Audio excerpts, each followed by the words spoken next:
Okay guys, make sure to like, comment, and subscribe. Now, fasten your seatbelts. Here we go. Alright guys, I'm back. It's Monday, April the 13th, and it is 10:37 p.m. Eastern Time. I know I'm getting a late start, but that's the story of my life. Maybe someday I'll work my way back to being able to record earlier in the day, but just doesn't seem to work out for me. But I do want to discuss with you what happened yesterday with the videos. Now, the first video that I uploaded was, of course, the Q post from April 11th. And I uploaded it, and it uploaded fine, and it was there. Some of you saw it. And then I received a copyright strike, and they took the video down completely, which is unusual because generally what they do is if there are copyright violations, they let you know what part of the video had the violation and they give you an opportunity to fix it. But they did not give me that opportunity, and they counted it as a strike against the channel. 3 strikes and you are taken off altogether. So I do have to be careful about copyrighted material.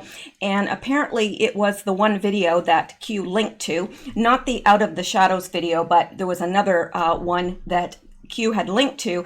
And apparently the person whose music was in that video was quite upset about it because whoever made it did not ask their permission, and I don't think they wanted their music going into a Trump video. So that is what happened, and I did get actually a letter from the copyright person, the person that had written the music. So that is what happened to that video. And at this point I thought, what is the sense of re-uploading it? Because all of it was just showing people from around the world, and some of them were on video, and they'd say, you know, where we go one, we go all. But that was the message of all. I think there was 15 or 16 posts just of different people saying where we go one, we go all.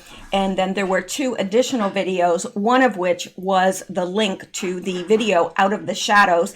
I do believe I posted that in one of my last videos, not yesterday, but the day before. I think I posted, pinned that link. But what I'm going to do again tonight is pin that link again so that you can watch this, because I highly recommend that everyone see this video. It's 1 hour and 17 minutes long, and it's definitely worth your time. I don't have a lot of time by the time I look through all the news and everything, but I was so thankful that I put the time in to watch that video because it was well worth it. Xander is feeling so much better and is actually out there. I've got some cans to take out to recycling in a bag, and I put them over the doorknob, and Xander is banging that against the door. So if you hear something, that's what it is. But I'm so relieved that he is feeling well enough to be playful. So anyway, and also for the second video, I wanted to explain this to you as well, because a lot of people said, well, it just cut off right in the middle of something. Yes, it did. What happened was, for some reason, the video went all the way through, and then just in the last, I had about 10 minutes more left, and it cut off. And because it was kind of in between news items, I decided I'm not going to go in there and fix it all and whatever. I'm going to upload it because it was late at this time, and I knew it takes forever to go through the upload process these days. I guess they're trying to just, make us all frustrated and quit, but that's not going to happen as far as I'm concerned. I'm not going to quit over something like that. I mean, they've already demonetized me, so really, I'm going to keep it up as long as I can. So anyway, thank you guys so much. That is what happened, and you'll see that it caught me in mid expression there. So at the end where it cut off, but that is what happened. All right, now let's go on to today. And I do want to thank, didn't have any coffee donors, but did have a new Patreon subscriber, Susan Sinclair. Thank you very, very much, Susan. And I am always grateful when people donate, no matter how small it is, just because it does help. I'm not monetized, so it does help to compensate somewhat for the time and effort that I put into it. So anyway, but I know you guys are wonderful. I've got wonderful listeners, and I'm very grateful for it. So let's get into this now, and we will just start at the top and work our way down. It's kind of a conglomeration of a lot of items that I think that you will find interesting. All right, State Department releases phone transcript of Hillary admitting she knew Benghazi was planned attack. Now, this is quite not alarming. I mean, we all know that she's guilty. And we all know that she knew, and we all know it was a planned attack. So it's not that there's anything new there. It's just that it's interesting that this isn't all over the news. That's what I find interesting. But anyway, let's look at this. Benghazi matters, not just because Americans were murdered, not just because terrorists attacked a U.S. consulate, but because the White House and the State Department have engaged in misdirection at the highest levels to cover up whatever happened there. Representative Jason Chaffetz, Republican Utah, wrote in U.S. News, the Gateway Pundit reported Secretary of State Hillary Clinton blamed an awful internet video for the deaths of 4 Americans in the terror attack on the U.S. consulate in Benghazi. Hillary made the comments just 3 days after the assault on the compound that killed Ambassador Stevens, Sean Smith, Tyrone Woods, and Glenn Doherty. The State Department released a phone transcript this week that proves Hillary Clinton knew the Benghazi massacre was a planned attack and not a protest. Judicial Watch obtained the documents this week. So that's big. It's huge. So I don't know. I'm getting really frustrated because I want some of these people behind bars, especially Hillary Clinton. She needs to be where she cannot hurt anybody else. Of course, we know that there is a long trail of bodies behind the Clinton. We all know that. And also, she has endangered the safety and well-being of our country. So, yeah, not to mention, I mean, I don't know, the list of of what she is guilty of, her and Bill Clinton. Honestly, I think there are very few people that could rival their record of offenses. I really do. But I guess we are just going to have to wait and hope that something is done with the Clintons. All right, let's go back now because there's lots more to get to and some really interesting stuff. Now, let's look at this picture. I think I'm going to have to make it a little bit smaller to get everything in here so you can see it.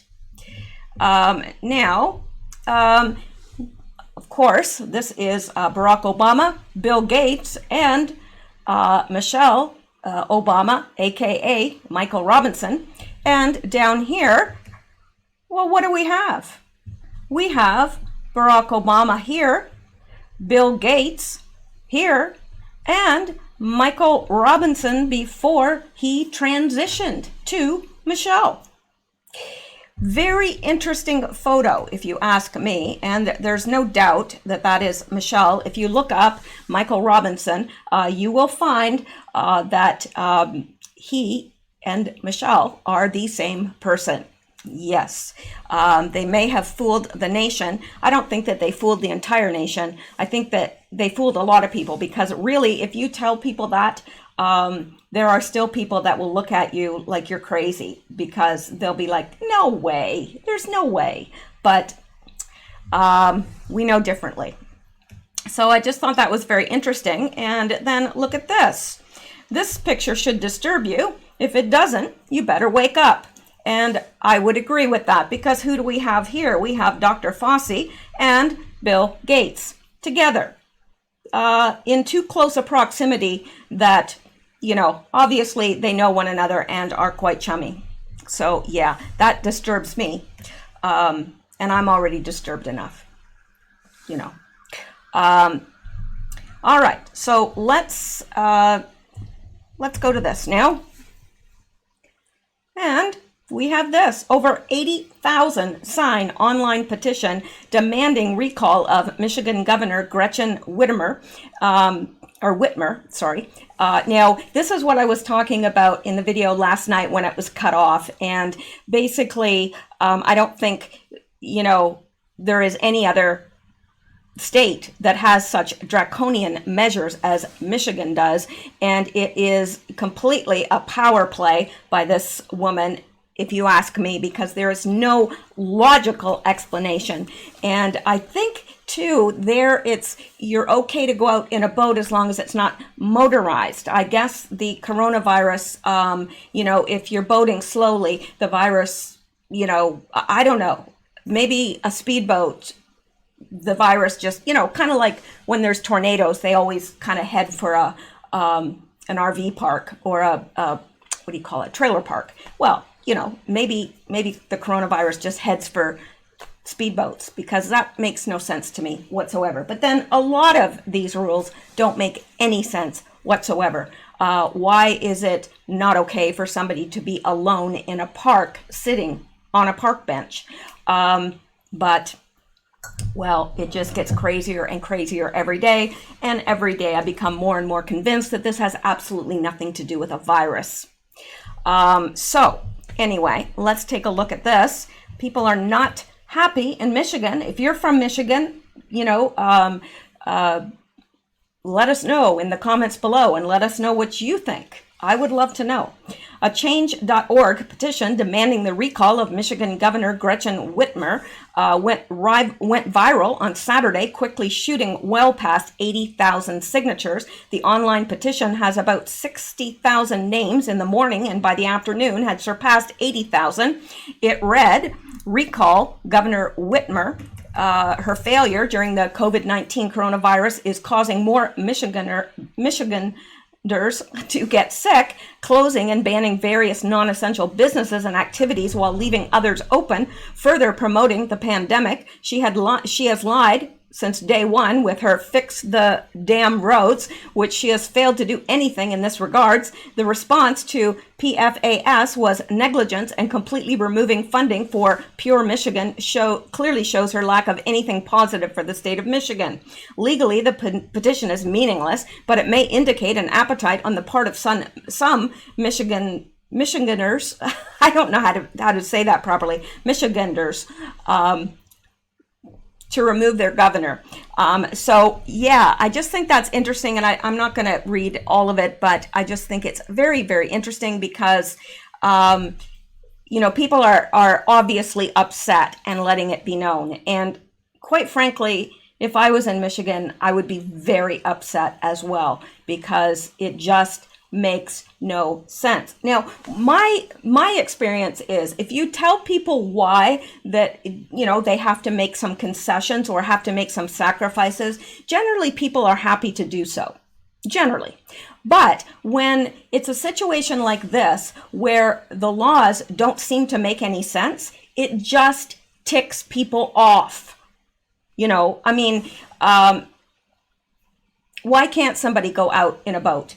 Why can't, you go for a leisurely drive by yourself in your car? Who are you harming? Nobody. So, I think people are getting to the point where they're fed up. Not necessarily because of the sacrifices that they're having to make, but the reasons behind those sacrifices don't seem to make sense to people. So that is the issue as far as I'm concerned.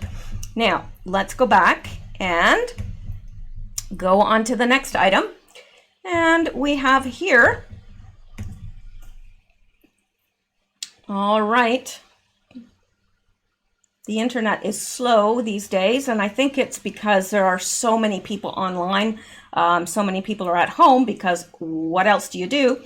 And especially here, because there's nothing open. So there's a few stores, but I had to go to Walmart today, and that was a nightmare from the pit of hell.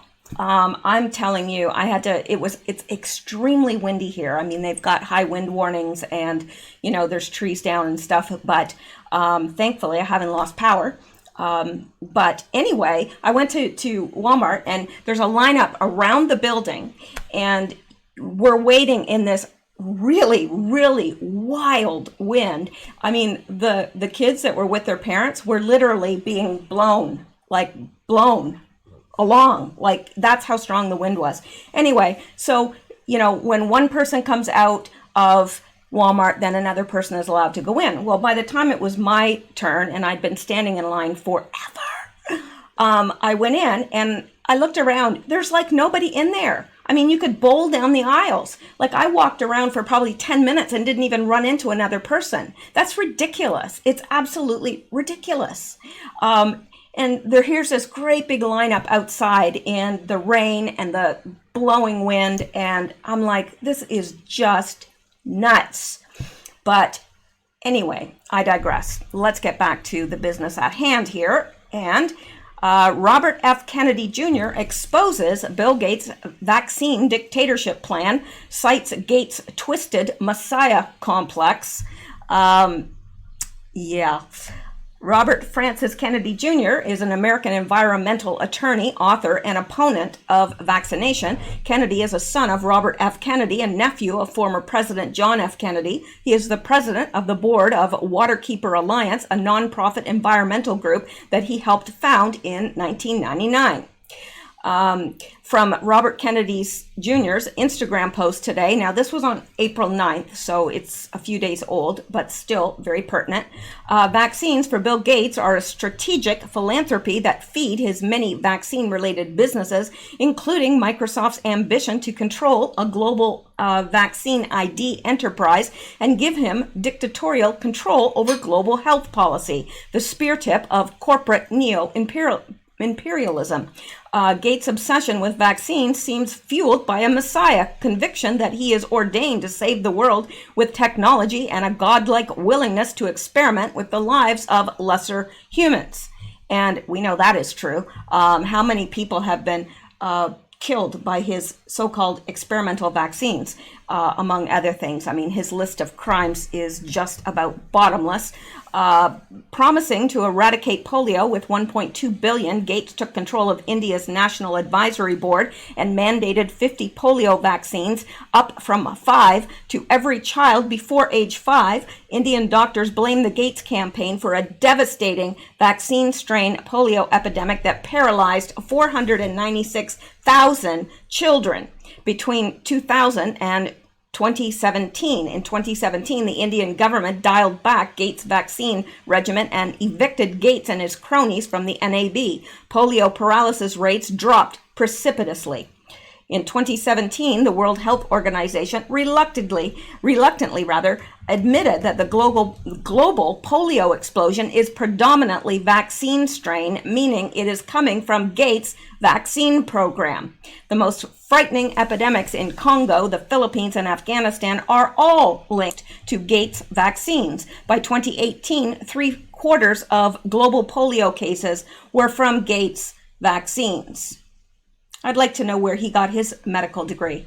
Oh, yeah, that's right. He doesn't have one. In 2014, the Gates Foundation funded tests of experimental HPV vaccines developed by GSK and Merck on 23,000 young girls in remote Indian provinces. Approximately 1,200 suffered severe side effects, including autoimmune and fertility disorders. 7 died. Indian government investigations charged that Gates-funded researchers committed pervasive ethical violations, pressuring vulnerable village girls into the trial, bullying parents, forging consent forms, and refusing medical care to the injured girls. The case is now in the country's Supreme Court. In 2010, the Gates Foundation funded a trial of GSK's experimental malaria vaccine, killing 151 African infants and causing serious adverse effects, including paralysis, seizure, and febrile convulsions to 1,048 of the 5,049 children. That's like 1 in 5. During Gates' 2002 Men Afri-Vac campaign in sub-Saharan Africa, Gates operatives forcibly vaccinated thousands of African children against meningitis. Between 50 and 500 children developed paralysis. South African newspapers complained, "We are guinea pigs for drug makers." That's exactly right. Sorry, that was Sammy.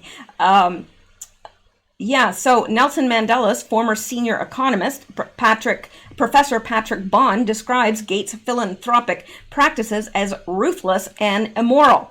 In 2010, Gates committed $10 billion to the WHO, promising to reduce population in part through new vaccines. A month later, Gates told a TED Talk that new vaccines could reduce population. I thought vaccines were supposed to keep people healthy and free of disease, but not if you're Bill Gates. Anyway, a month later, Gates told a TED Talk that new vaccines could reduce population. In 2014, Kenya's Catholic Doctors Association accused the WHO of chemically sterilizing millions of unwilling Kenyan women with a phony tetanus vaccine campaign. He should be charged with genocide. That's what he should be charged with, for real. That's unbelievable. Millions of Kenyan women were sterilized through a phony tetanus campaign. Independent labs found the sterility formula in every vaccine tested. So he had put this sterility formula in the vaccine so that these young women would never be able to bear children. After denying the charges, WHO finally admitted it had been developing the sterility vaccines for over a decade. Similar accusations came from Tanzania, Nicaragua, Mexico, and the Philippines. A 2017 study showed that WHO's popular DTP is killing more Africans than the disease it pretends to prevent. Vaccinated girls suffered 10 times the death rate of unvaccinated children. Gates and the WHO refused to recall the lethal vaccine, which WHO forces upon millions of African children annually. Global public health advocates around the world accuse Gates of hijacking WHO's agenda away from the projects that are proven to curb infectious diseases, clean water, hygiene, nutrition, and economic development. They say he has diverted agency resources to serve his personal fetish that good health only comes in a syringe. In addition to using his philanthropy to control WHO, UNICEF, Gavi, and PATH, Gates funds private pharmaceutical companies that manufacture vaccines and a massive network of pharmaceutical industry front groups that broadcast deceptive propaganda, develop fraudulent studies, conduct surveillance and psychological operations against vaccine hesitancy, and use Gates' power and money to silence dissent and coerce compliance. In this recent nonstop Far Media appearances, Gates appears gleeful that the COVID-19 crisis will give him the opportunity to force his third world vaccine programs on American children. No thanks, Bill Gates. I would rather die than take a vaccine that you have sponsored and funded or developed. Really. Unbelievable. Unbelievable. All right. Well, let's go back and let's look at this. As Fauci makes his round blaming Donald Trump for not acting sooner, let's take a look at Fauci's greatest hits, shall we? Now, I'm going to skip over this one and go to this one. Coronavirus does not appear to spread from human to human. That's what Dr. Fauci said mid-January 2020. That's exactly what he said. I'm not going to go ahead and play this because I've got a lot of stuff to get through. And last but not least, this is not a major threat for the people in the United States. This is not something the citizens of the United States right now should be worried about. Dr. Fauci to Greg Kelly, USA, January 21st, 2020. And now he's blaming Trump for not acting soon enough. A lot of nerve he has. All right, now let's go back and Let's look at this. How the nation's spooked played the game Kill Mike Flynn. Now, this is from February 15th, 2017. National Security Advisor General Michael Flynn, retired, who resigned Monday, was the victim of a hit job launched by intelligence operatives, Obama government holdovers, and former Obama national security officials, according to former intelligence officials who spoke with the Daily Caller News Foundation's investigative group. The talk within the tight-knit community of retired intelligence officers was that Flynn's sacking was a result of intelligence insiders at the CIA, NSA, and National Security Council using a sophisticated disinformation campaign to create a crisis atmosphere. The former intel officers say the tactics hurled against Flynn over the last few months were the type of high-profile, hardball accusations previously reserved for top figures in enemy states, not for White House officials. This was a hit job, charged retired Colonel James Williamson, a 32-year-old Special Forces veteran who coordinated his operations with the intelligence community, noting the Obama administration first tried to silence Flynn in 2014 when the former president fired him as director of the Defense Intelligence Agency. Williamson called Monday's resignation stage 2 of Kill Mike Flynn. Now, I just wanted you to see that. I had never seen that before. And of course, we know that it was a hit job on Flynn. We know that. But I just thought that was quite interesting. All right, now let's look at this. And this is why people are getting ticked off right here. Although this is in Australia.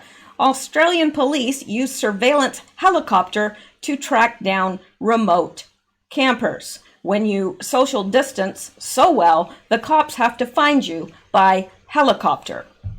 Now, here's the helicopter landing, and here's a couple people, well, I don't know, it could be one person, could be two, in a little pup tent out here, out in the middle of nowhere. So please tell me how this person is spreading the virus.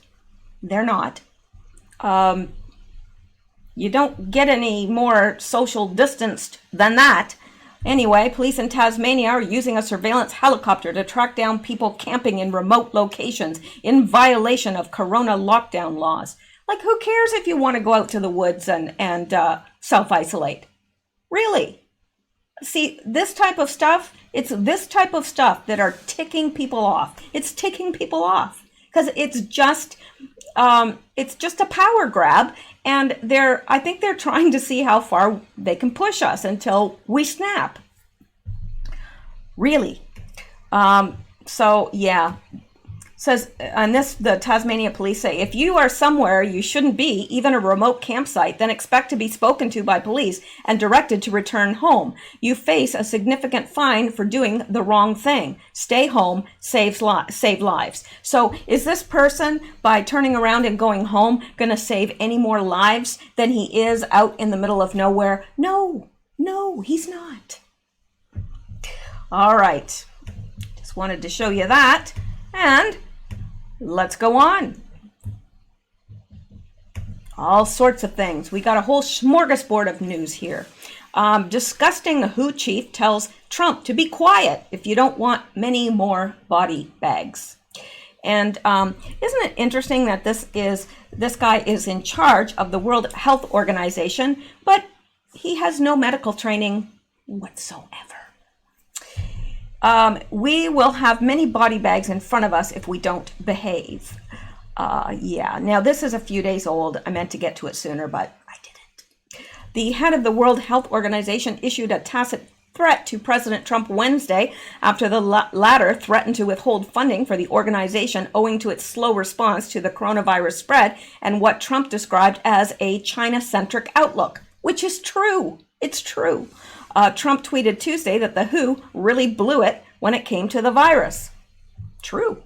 The WHO really blew it for some reason, largely funded by the United States, yet very China-centric. We will be giving that a good look. Fortunately, I rejected their advice on keeping our borders open to China early on. Why did they give us such a faulty recommendation? Well, we know that the head of WHO is certainly not a Trump fan, nor is he a fan of the USA in general. In his Wednesday press briefing, Trump followed up, stating the WHO got it wrong. They got it very wrong in many ways. They were wrong. They also minimized the threat very strongly, and yes, they did. Remember, we were talking about that. We were like, why is the WHO saying the things that they're saying? I mean, it was obvious that there was an issue, a huge issue, but the WHO kept saying no, and they refused to call it a pandemic. Unbelievable. Trump pointed to the WHO's January announcement that there was no human-to-human transmission of the deadly disease, which of course they knew that was wrong. They knew it was wrong when they said it. He also blasted WHO chief Dr. Tedros Adhanom Ghebreyesus, calling him one of China's proxies, which is true. Adhanom hit back at Trump, saying, at the end of the day, the people belong to all political parties. The focus of all political parties should be to save their people. Please do not politicize this virus. If you do not want to be exploited, and if you want to have many more body bags, then you do it. If you don't want many more body bags, then you refrain from politicizing it. Adhanom added, much to the disgust of many on a day when almost 2,000 Americans died from the virus. Yeah, not a real fan of this guy right here. My short message is, please quarantine politicizing COVID. The unity of your country will be very important to defeat this dangerous virus. Without unity, we assure you, even any country that may have a better system will be in more trouble. That's our message, the WHO chief considered. Who's politicizing this? I would say that the WHO is politicizing this, if you ask me. But, and really, he's saying, oh, the unity of your country is very important to defeat this dangerous virus. Well, we're all united against the WHO. Really, I don't know of any Americans that are pro World Health Organization. Maybe there are some. I don't know. But he repeated the body bag threat, stating, we will have many body bags in front of us if we don't behave. Like, who the heck does he think he's talking to? Like a kindergarten class? Unbelievable. And the thing is, Trump's IQ is probably twice that of this guy, who's really a piece of work. All right. Yeah, when there are cracks at the national level and global level, that is when the virus succeeds. Trump responded, asserting, so when he says politicizing, he's politicizing, and he shouldn't be. I can't believe he's talking about politics when look at the relationship they have had with China. Trump added, we have previously highlighted Tedros Adhanom Ghebreyesus has repeatedly parroted Chinese Communist Party talking points, consistently heaping praise on Beijing's response to coronavirus, despite the fact that China hid the truth about its spread and viciously silenced scientists and doctors who tried to warn the world. Adhanom is a former member of a violent revolutionary communist party in Ethiopia that denied emergency medical treatment to an ethnic group, and he is accused of personally overseeing the extradition of dissidents who were later imprisoned and tortured.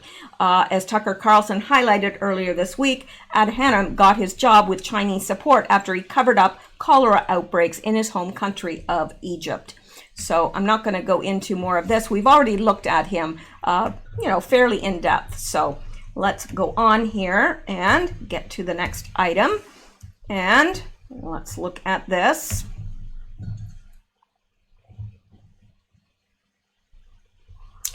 Now, let's look at this. Unreal. It's over. Trump will never be able to recover from Biden getting the Lady Gaga endorsement. I'm really hoping that he's being sarcastic, because I don't think that Lady Gaga endorsement is going to help him one bit. In fact, it will probably hurt him, but let's see what he has to say, just for kicks and giggles. Mary was not only a great friend, but a fierce advocate. Lady Gaga has been the voice for people who have been forgotten and people who have been abused. Until it happens to you, well, it happened to her, and she's shown enormous courage. And we want to make it real clear, it's on us, it's on everyone to intervene, to stop abuse when they see it, and when they hear about it, to intervene. It's no man has the right to raise a hand on a woman for any reason other than self-defense, ever, period. And that's not to leave out the men as well. That's true. I am a sexual assault survivor, and I know the effects, the aftermath, the trauma, psychological, physical, mental. It can be terrifying, waking up every day feeling unsafe in your own body. But we're here to remind you that it's important to reach out to someone in your life that you can trust, and to know that they will be there to help you. There will be someone to listen. Because you know what? It's on us. Now, I'll tell you right now, I don't have a problem with what Lady Gaga said at all. And I really do actually think she is an intelligent human being. She has, sold her soul, but anyway, the problem is the last person that should be talking about sexual assault is Joe Biden. He is the king of sexual assault. And, what Lady Gaga is saying is absolutely true. But I think this is interesting that Biden is coming out right now, against sexual abuse and whatever. It's a little bit suspect, if you ask me. Okay, it's a lot suspect. Okay, it's transparent and we see right through him. And of course, what Lady Gaga said is absolutely true. I myself have been a victim of sexual assault, and it does leave lasting scars. Definitely changes a person's life. It does. So, you get over it, but the scar is always there. So anyway, that's how I feel about that. In fact, it enrages me that Joe Biden is sitting there because, as a victim of sexual assault, I look at that and it really makes me want to hug him tightly around the neck, if you understand what I mean. Really it does, because not that I would ever hurt another human being, and I'm not wishing harm on anyone, don't get me wrong, but it enrages me because the way he has behaved publicly, and there are numerous videos that show it. And yet everybody's choosing to ignore that. Now, if that was Trump that had been sniffing some little girl's hair and feeling up the staff members' children as they're coming up to get their picture taken, if that was Trump, can you imagine? Could you imagine? But Biden gets a free pass. Free pass. All right, let's go back now, because there's still more. There's always more. All right. Fauci opened himself up for criticism yesterday when he said that lives could have been saved by mitigating sooner. Rush Limbaugh played a video of him from as late as February 29th, minimizing the virus threat. Fauci has chosen politics over health and must step down. Corrupt. Absolutely.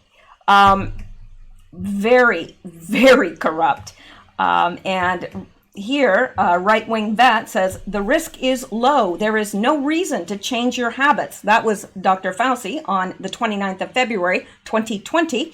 And we received a lot of pushback from White House about shutting things down back in January. And that's Dr. Fauci on the 12th of April. So why is it that Dr. Fauci on the 29th of February is saying there's no reason to change your habits, the risk is low, but then he's saying, oh, well, we received a lot of pushback about shutting things down back in January. Does it sound like he wanted things shut down when he's the 29th of February still saying the risk is low? There's no reason to change your habits?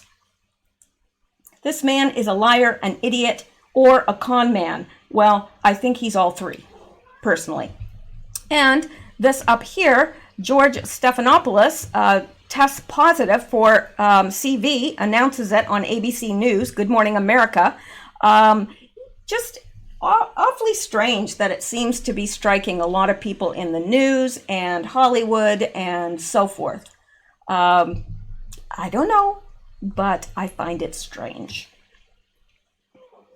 All right, now we still have lots to go through and we're running out of time, but that's all right. We'll do what we can. Here's a video of Paula Reed, CBS, grilling Trump on what his administration did in the month leading up to the CV crisis. You didn't use it to prepare hospitals. You didn't use it to ramp up testing. Listen. Now, I want you to hear this, because if you missed this press briefing, I'm finding it hard to believe how rude this young lady is. I don't know who she is or where she came from, because I haven't seen her there in the press corps before. But anyway, let's take a listen to this. Yeah. Make sure you've taken your blood pressure medicine before you watch this. Time that you bought, the argument is that you bought yourself some time. You didn't use it to prepare hospitals. You didn't use it to ramp up testing. Right now, You're so disgraceful. It's so disgraceful the way you said it. Let me just listen. I just went over it.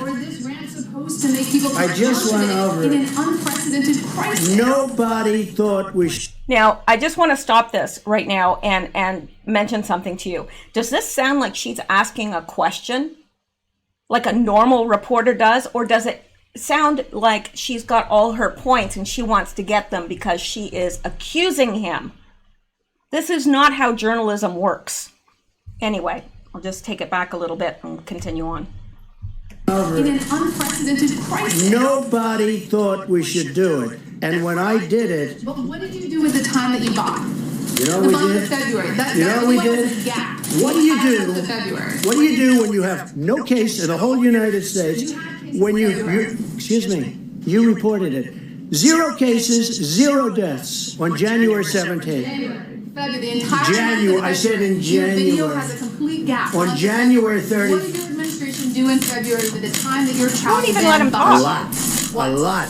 And in fact, we'll give you a list. What we did, in fact, part of it was up there. We did a lot. Look. You know you're a fake. You know that. Your whole network, the way you cover it, is fake. And most of you, and not all of you, but the people are wise to you. That's why you have a lower approval rating than you've ever had before, times probably 3. And when you ask me that question, let me ask you this: Why did Biden apologize? Why did he write a letter of apology? No, that's very important. Why did the Democrats think that I acted too quickly? You know why? Because they really thought that I acted too quickly. We have done a great job. Now, I could have kept it open, and I could have done what some countries are doing. They're getting beat up pretty badly. I could have kept it open. I thought of keeping it open because nobody's ever heard of closing down a country, let alone the United States of America. But if I would have done that, we would have had hundreds of thousands of people that would right now be dead. We've done this right, and we really have done this right. The problem is the press doesn't cover it the way it should be. Go ahead. One more question, Steve. Go ahead. I'm telling you, that woman, she wouldn't even let him talk. Can you imagine having that? I don't know who she thinks she is. But, okay, if you don't like the president, at least respect the office. She wasn't even asking a question. She was accusing. That's all she was doing. It makes me sick. It really does. All right, let's go back because we can. And let's look at this. Dan Bongino. He's awesome.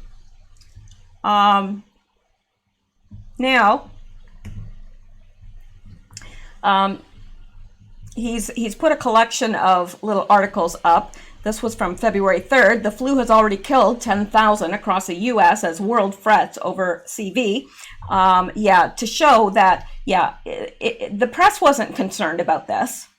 The press was not concerned about this, but they're angry at Trump because he didn't act way back in February when everyone was advising him. There wasn't even any cases back in January in the U.S. Anyway, the flu has already killed. Okay, I already read that. Let's go on. Fox News fearmongers about CV with dubiously sourced viral video. Fox described the video as a Chinese nurse blowing the whistle on a higher than reported infection rate. The unverified video comes from an account known for pushing unsourced information in breaking news environments. And who says it's not safe to travel to China? Now, this was from the New York Times. And when was this? February 5th. they were still saying, oh, it's safe. Yeah, the coronavirus travel ban is unjust and doesn't work anyway.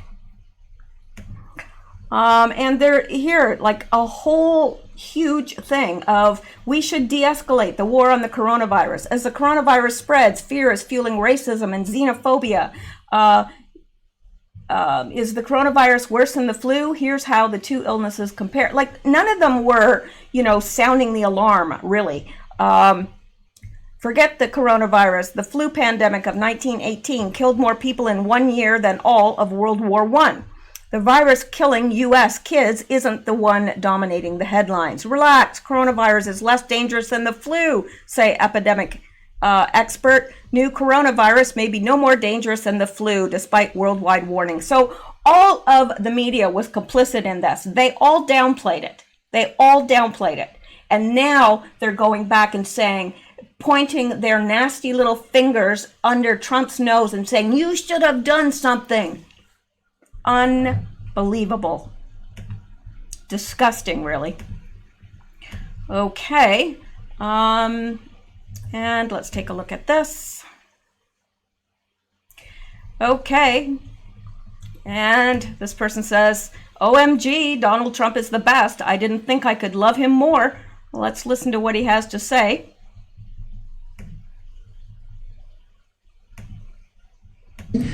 Please, you can put it on. Thank you. People should be more concerned right now with the flu in this country. A lot of people are concerned about the coronavirus because they're hearing a lot of news about it right now. But the reality is, comparing it to the flu, for example, it's not even close to being at that stage. What if it is worse?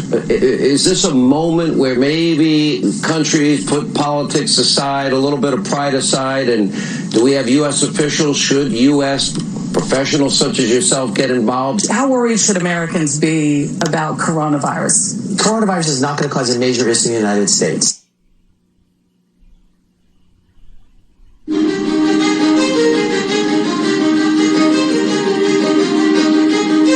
Well, we've asked them to accelerate whatever they're doing in terms of a vaccine. We will be suspending all travel from Europe to the United States for the next 30 days. To unleash the full power of the federal government in this effort today, I am officially declaring a national emergency. Medicare patients can now visit any doctor by phone or video conference at no additional cost. The first 1 million masks will be available immediately. As there were more cases, and it was clear that it was spreading out of China, where it originated, the president took this move that he was widely criticized for by Democrats and even some Republicans at the time, which was he halted a number of flights from China into the U.S. The idea was to halt the spread of the disease, keep transmissions to a minimum. He was accused of xenophobia. He was accused of making a racist move. At the end of the day, it was probably effective because it did actually take a pretty aggressive measure against the spread of the virus.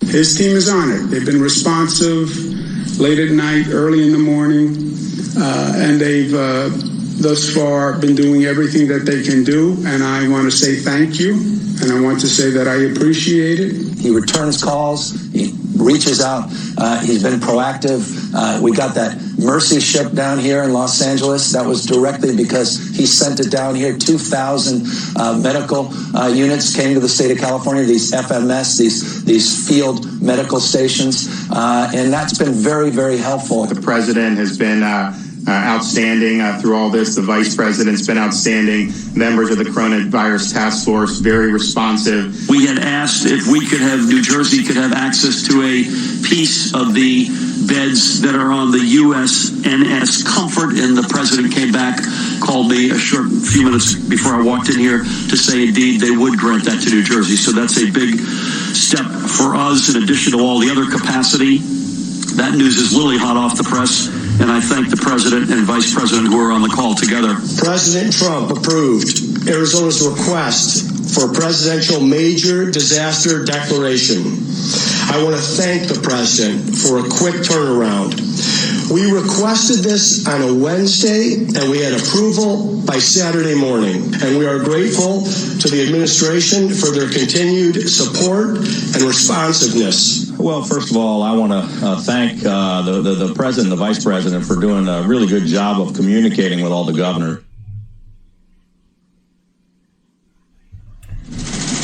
So we could give you hundreds of clips. Okay? I think that is awesome because the press won't report on it. So he put it into the press briefing. I think that's brilliant. It's brilliant. And of course now they're saying, oh, he had a campaign ad at the press briefing and la la la la la. So, it doesn't matter what the man does. It's never going to be right as far as his detractors go.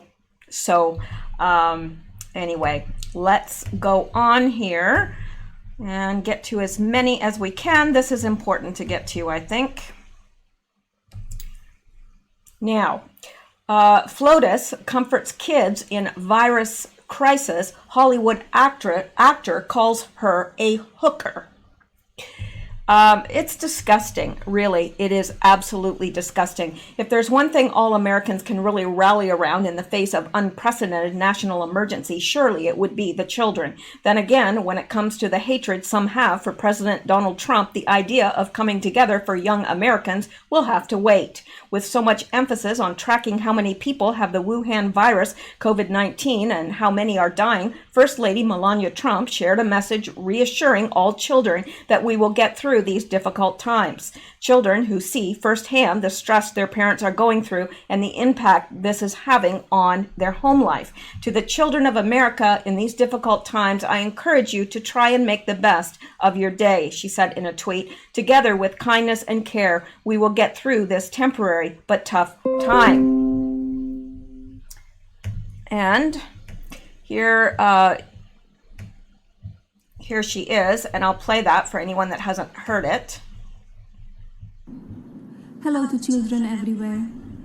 In this difficult time, while we are far away from our friends, classmates, and extended family members, we should all continue to make the very best of our days.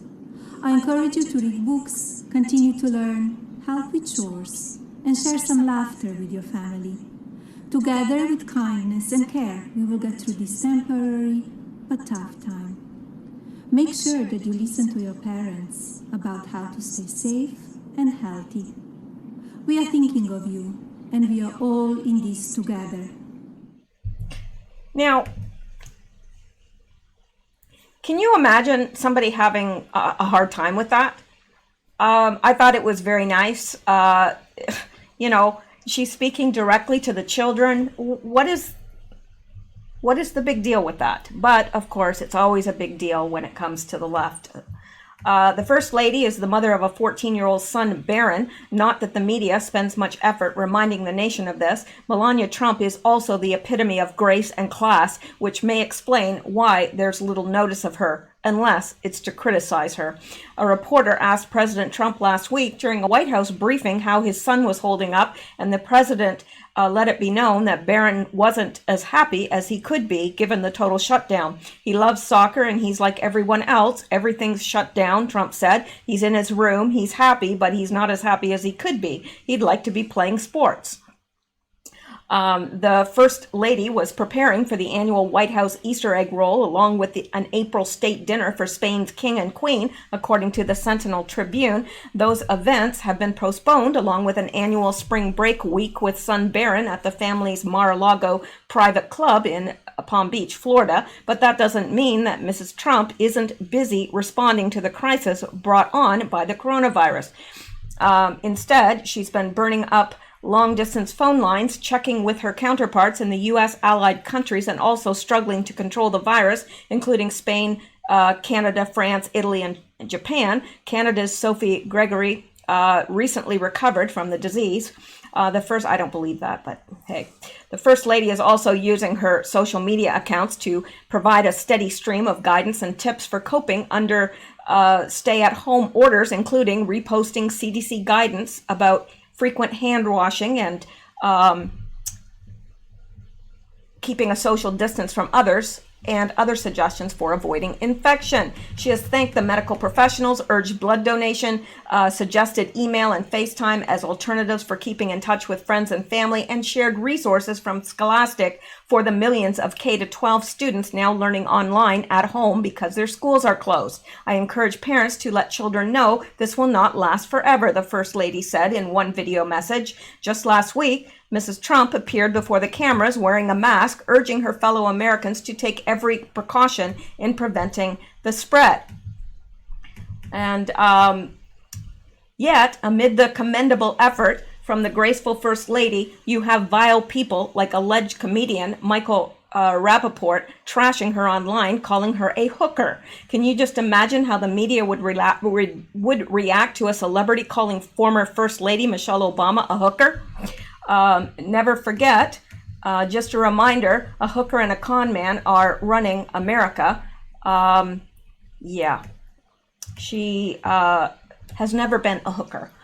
She was a very successful model, very successful, and she had her own money. She didn't need Trump's money. And really, I do believe that they love each other. I really do. I think it's evident when you see them together. With Mrs. Trump's message to children in mind, below is a video of Rappaport's own offering to kids. Caution, the video is as profane as you would expect from an adult who never developed beyond the level of unruly juvenile. This is Michael Rappaport. He says, "Get your funking kids in the house is now a worldwide movement and needs to be taken seriously. Say it, scream it, or dance it, but get them in the house." And but Rappaport is not alone in his despicable actions, as seen below in responses to the First Lady's tweet. "My children aren't allowed to listen to you." All right. I like FLOTUS that I haven't. I like FLOTUSes that I haven't seen naked. Sorry. I'm ready for Dr. Biden. Right. And here, you're fake and you're phony. And don't bully, and then it has exceptions. It has Greta here. What about the children in cages separated from their families? Oh my gosh, these people are brain dead, really. They are. Are we supposed to be scaring children? Flatus has a message for American children, but none of them can understand it because she sounds like Daffy Duck. This is just unbelievable. It saddens me, really, that this is the kind of country we've become. Really, it does. It saddens me. There's no respect at all from anybody anymore. I mean, well, that's not true. I shouldn't say from anybody because there's lots of respectful people, but unfortunately, people like that get attention. And that's what they want. They can't get attention on their own merits, so they take somebody famous and they aim at them. All right, so let's take a look at this. I'm going to need to wrap it up here shortly because I want to get this uploaded. On January 31st, Trump banned travel from China. On February 24th, Pelosi invited people to visit Chinatown in San Francisco. Return tweet if she is the one who should be investigated for a slow, deadly, and failed response. Absolutely. Absolutely. Now, we have heard her before, and I'm just not in the mood for Pelosi's, chewing of her dentures right now. I'm sorry, but I'm just not. There's sometimes I can deal with it, and then other times it literally makes me sick to my stomach. I can't take it. I don't know what it is, but it's like, oh, stop. All right. And I'm generally, it takes a lot to get under my skin and irritate me, but that denture chewing of hers, I don't know what it is, but I find it very distasteful. All right. Now, the Washington Post, Trump retweets call to fire Anthony Fauci after the coronavirus expert says earlier measures could have saved lives. That's by the Washington Post. And Michael Johns responds and says, Donald Trump's frustration is understandable. The first confirmed U.S. CV case was on January 20th, a patient who had recently been in Wuhan. By January 31st, which is only 11 days later, Trump had the China travel restrictions in place, which Dems and the media lambasted. Trump acted boldly and expeditiously. Yes, he did. Yes, he did. So I think I'm going to leave it there because I do want to get this uploaded. I do have other things, but I think I'm going to leave those until tomorrow and get this uploaded because I know that people were kind of frustrated, you know, with the one video disappearing yesterday and the second video getting cut off, but really you didn't miss much because I was just about at the end anyway. So anyway, I'll get this uploaded so you'll know it's coming because you're probably looking at the time and thinking, she's not going to post tonight. Nah, I don't think so. But you're wrong. I am. Well, I am going to post this. Hopefully they won't remove it. Okay, well, that is it, guys. Thank you so much for listening. I appreciate you guys more than you are aware of, I'm sure. I really do. And I just appreciate your comments and all the little pithy things that you say. Not pissy, pithy. You know, so anyway, let's, I guess let's just wrap it up. And I never know how to end. I get to this point and I have so much more I want to say, but you know, there comes a limit where you have to end the video and this is it. So you guys have a great night. Stay safe, stay well, stay blessed, and please keep seeking the truth because it is only the truth that will set you free. Good night, guys.